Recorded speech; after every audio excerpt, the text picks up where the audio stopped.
Hello दोस्तों, स्वागत है आपका संस्कार एजुकेशन के इस डिजिटल प्लेटफॉर्म में। दोस्तों, जैसा कि आप लोग जानते हैं, आज है 4 जुलाई और 4 जुलाई का जो सेकंड शिफ्ट का एग्ज़ाम है सीआरपीएफ ट्रेड्समैन का, वो हो चुका है कंप्लीट।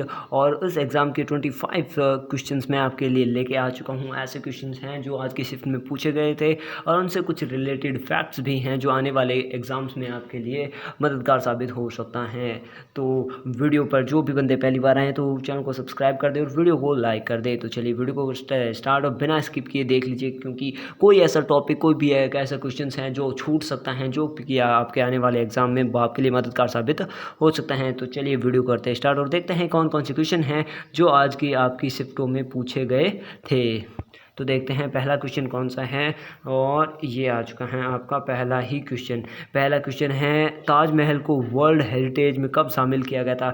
ये क्वेश्चन आपके कल के एग्ज़ाम, जो कल का एग्ज़ाम था वो 3 तारीख का जो सेकंड शिफ्ट का एग्ज़ाम है उसमें भी ये पूछा गया था ताजमहल के बारे में। और यही क्वेश्चन आज आपसे वापस रिपीट हुआ है कि इसे कब शामिल किया गया था। तो इसे शामिल किया गया 1983 में विश्व धरोहर यानी यूनेस्को की जो विश्व धरोहर सूची है उसमें आपके शामिल किया गया था। तो कब किया गया था? 1983 में, 1983 में शामिल किया गया था।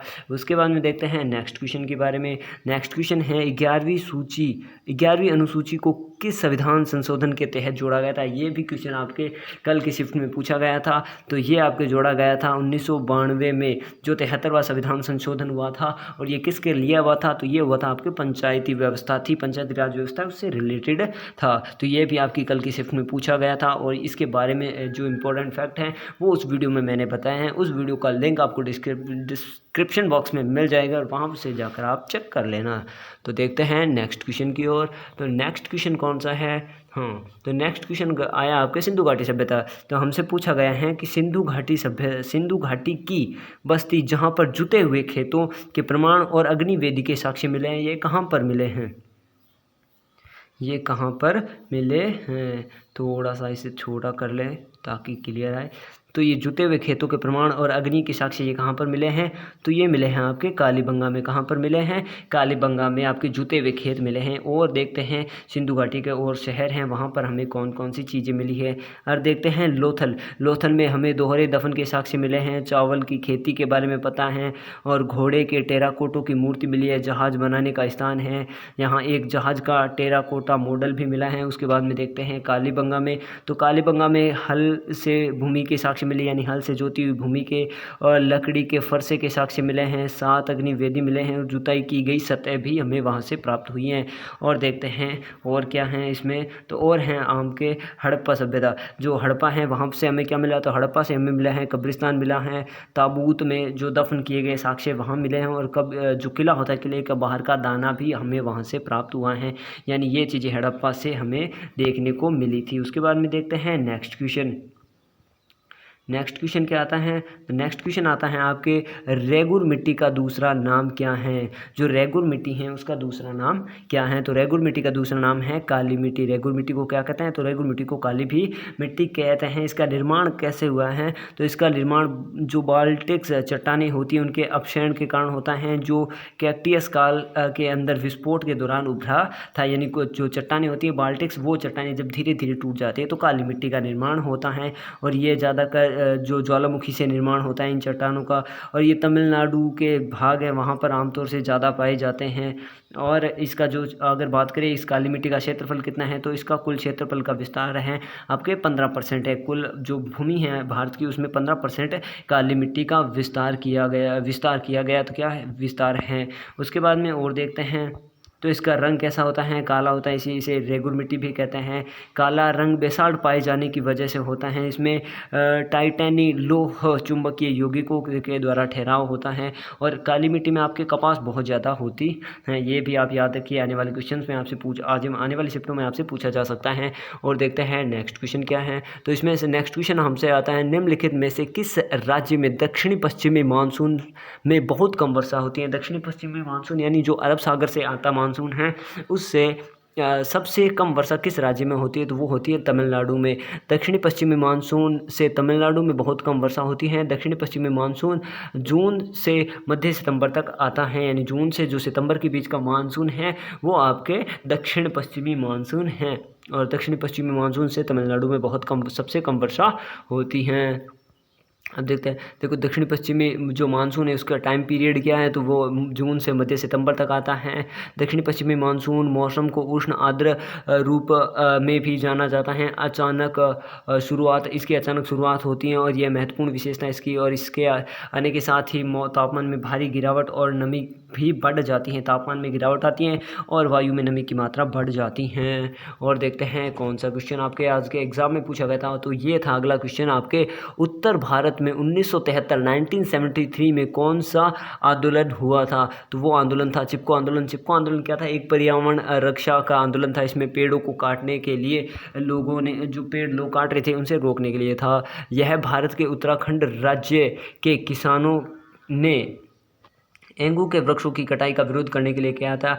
वह राज्य के वन विभाग के ठेकेदारों द्वारा वन की कटाई का विरोध करते हैं और उसे उन पर अपना परंपरागत अधिकार जताते हैं। यानी ये क्या होता है, उस समय जो सरकार थी, सरकार के जो सरकार ने ठेकेदार थे, वो ठेकेदार क्या कर रहे थे, वन को काट रहे थे, तो लोगों ने इसे मना कर दिया और वो कहते हैं उन पर अपना हक बता रहे थे। और इसकी एक बड़ी संख्या क्या है, बड़ी एक उपलब्धि क्या है, चिपको आंदोलन की यह मुख्य बात रही कि इसमें स्त्रियों ने भी बहुत भारी संख्या में क्या इसमें आपके भाग लिया था। यह आंदोलन तत्कालीन उत्तर प्रदेश के चमोली जिले में सन 1973 में प्रारंभ हुआ था और उसके बाद में एक दशक के अंदर अंदर ये पूरे उत्तराखंड में भी फैल गया था। ये शुरू कहाँ से हुआ था, तो ये स्टार्ट हुआ था यूपी के चमोली जिले में, और कब हुआ था, 1973 से स्टार्ट हुआ था। उसके बाद में देखते हैं नेक्स्ट क्वेश्चन। नेक्स्ट क्वेश्चन आता है, बैरन द्वीप किसका हिस्सा है। बैरन द्वीप है वो किसका हिस्सा है, लक्षद्वीप का है, अंडमान निकोबार, आंध्र प्रदेश या फिर तमिलनाडु। तो बैरन द्वीप किसका हिस्सा है, तो बैरन द्वीप हिस्सा है आपके अंडमान निकोबार का हिस्सा। उसके बाद में देखते हैं नेक्स्ट क्वेश्चन कौन सा है। नेक्स्ट क्वेश्चन आपसे पूछा गया था वो था कि भारत में केंद्रीय अंतर्देशीय जल परिवहन निगम का मुख्यालय कब स्थापित किया गया था। यानी जो अंतर्देशीय जल परिवहन है, यानी देश के अंदर जो जल की परिवहन है उसका मुख्यालय कहाँ पर स्थापित है या फिर कब स्थापित किया गया था। तो केंद्रीय अंतर्देशीय जल परिवहन निगम CIWTC की स्थापना 1967 यानी 67 में की गई थी और यह एक कंपनीज अधिनियम के तहत की गई थी। यानी इसका है सार्वजनिक क्षेत्र में की गई थी और ये कोई एक कंपनीज थी, उस अधिनियम के तहत 1956 के तहत इसका मुख्यालय है वो कोलकाता में है। और CIWTC का नोडल मंत्रालय जहाजरानी मंत्रालय था और इसमें गंगा, ब्रह्मपुत्र, हुगली नदी की निगरानी CIWTC द्वारा की जाती है। यानी गंगा, ब्रह्मपुत्र और हुगली नदी हैं, इन की जो इनके अंदर का जो जल परिवहन होता है उनकी निगरानी है वो CIWTC द्वारा की जाती है। उसके बाद में देखते हैं नेक्स्ट क्वेश्चन। नेक्स्ट क्वेश्चन आता है कि रजिया सुल्तान का भाई कौन था। यानी जो रजिया सुल्तान हैं उनका भाई कौन था। रजिया के भाई मौजुद्दीन बहराम शाह ने सिंहासन हथिया ला था। अपनी सल्तनत की वापसी के लिए रजिया और उनके पति अल्तुनिया ने बहराम शाह से युद्ध कर जिनमें उनकी हार हुई थी। यानी कौन थे रजिया सुल्तान का भाई कौन था, तो वो था बहराम शाह या मौजुद्दीन बहराम शाह। पूरा नाम था मौजुद्दीन बहराम शाह, वैसे आपके एग्जाम में आया था बहराम शाह आया था। उसके बाद देखते हैं नेक्स्ट क्वेश्चन कौन सा है। नेक्स्ट क्वेश्चन आता है कि तुगलक वंश के समय कौन सा साहित्यकार आया था। यानी बाहर से कौन आया था, तो इब्न बतूता मोहम्मद बिन तुगलक के शासनकाल के दौरान मोरक्को से भारत आया था। यानी कौन था, तो वो था इब्न बतूता आया था। और वो कब आया था, तो मोहम्मद बिन तुगलक के शासनकाल में आया था। और तुगलक वंश की स्थापना किसने की थी, तो तुगलक वंश की स्थापना की थी आपके गयासुद्दीन तुगलक या फिर गाजी मलिक तुगलक ने इस तुगलक राजवंश की स्थापना की थी। उसके बाद में देखते हैं नेक्स्ट क्वेश्चन आता है आपके, ये क्वेश्चन आता है हिंदी से आपके क्वेश्चन आया था, जो आंखों के सामने न हो। यानी जो आंखों के सामने न हो उसके लिए एक शब्द क्या है, जो आंखों के सामने न हो वाक्यांश के लिए एक शब्द है प्रोक्ष। क्या होगा, प्रोक्ष। प्रत्यक्ष जो आंखों के सामने हो, और प्रोक्ष यानी जो सामने नहीं हो, और विपक्षी यानी जो विरोधी दल में हो। ये अन्य शब्द है जो कि आपके रिलेट करते हैं इनसे, तो याद रखिए आगे वाले शिफ्टों में आपसे पूछे जा सकते हैं। तो देखते हैं नेक्स्ट क्वेश्चन आता है कि सांप का पर्यायवाची क्या है। तो सांप का पता है सर्प होता है, नाग होता है, विस्तर होता है, व्याल होता है, भुजंग होता है, उदर, अही, पनंग आदि ये है किसके, तो ये आपके सांप के पर्यायवाची हैं। उसके बाद में आपसे क्वेश्चन पूछा गया था कि नयन जो शब्द हैं उसका संधि विच्छेद क्या होगा, तो नयन शब्द का संधि विच्छेद होगा नय प्लस अन। क्या होगा, नयन का संधि विच्छेद हो जाएगा, नयन प्लस अन हो जाएगा। उसके बाद में देखते हैं नेक्स्ट क्वेश्चन। नेक्स्ट क्वेश्चन आपसे पूछा गया था कौन सा शब्द घर का पर्यायवाची नहीं है, यानी वहाँ पर कोई 4 ऑप्शन दिए गए थे जिनमें से 3 तो रिलेट करते थे घर से और एक था जो रिलेट नहीं करता था।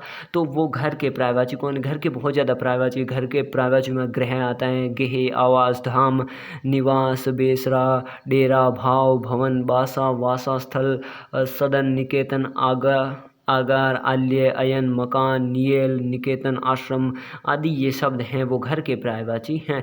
यानी अगर पर्यायवाचियों में बात करें पूरे यूनिवर्स में तो सबसे ज़्यादा पर्यायवाची किसके हैं, तो हैं आपके चांद के, किसके, चंद्रमा के सबसे ज़्यादा पर्यायवाची हैं। उसके बाद में देखते हैं नेक्स्ट क्वेश्चन। नेक्स्ट क्वेश्चन आता है आपके एक एक हैं, क्या है, एक एक में कौन सी संधि हैं, तो एक एक में आपके वृद्धि संधि हैं। इसमें क्या होता है, ए प्लस ए बनकर क्या बन जाता है, ए बन जाता है। तो इसमें कौन सा हो जाएगा, तो इसमें वृद्धि होती है, इसमें क्या होती है, तो वृद्धि हो रही है, मिलकर बड़ा हो जाता है, तो इसमें वृद्धि संधि हो जाती है। उसके बाद में देखते हैं नेक्स्ट क्वेश्चन। तो आज के लिए इतने ही क्वेश्चन थे। तो वीडियो आपको अच्छा लगा तो वीडियो को एक लाइक ज़रूर से कर दे, और चैनल पर पहली बार आया है तो चैनल को कर दीजिए सब्सक्राइब, और मिलते हैं नेक्स्ट वीडियो में, तब तक के लिए जय हिंद।